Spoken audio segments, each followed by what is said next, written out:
producer, number one DJ.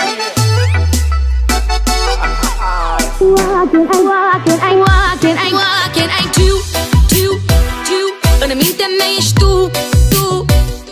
Walking, ai în mintea mea ești tu.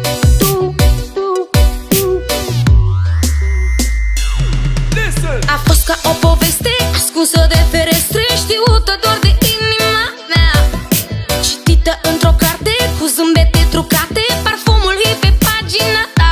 Spuneai că nu sunt glume, nu-s glume, sunt glume, că mă iubești pe bune, fără mine nu stai.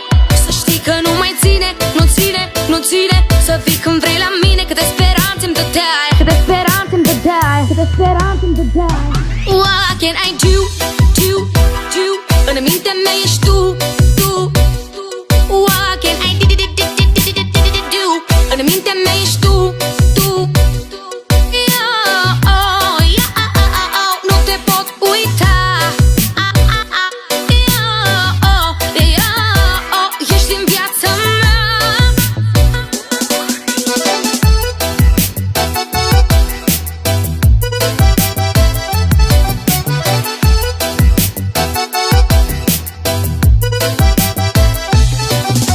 Așa a fost să fie pur și simplu. E agonie, se știe, durerea trece ca timpul. Eu n-am zile la fel și te plac pe cuvânt. Când erai lângă mine nu mai pășeai pe pământ. Dar putem trece peste tot, mie încă mi-e clar că tu acum mă lași doar să mă prinzi iar. E de necrezut, ca o știre scrisă în ziar. Pentru noi încă mai vărs cerneală din pahar. Ultima dată, atât măcar. Sunt mai multe bune dacă stai să le pui pe cântar. Lacrimile tale ca apa de râu intră ca secera în spicele de grâu. Spuneai că nu sunt glume, nu-s glume, sunt glume, că mă iubești pe bune, fără mine nu stai.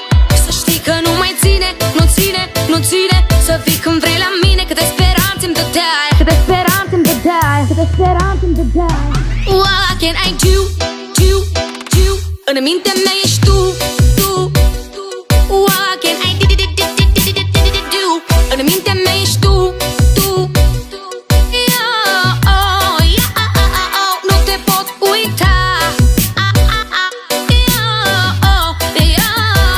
Ești în viața mea.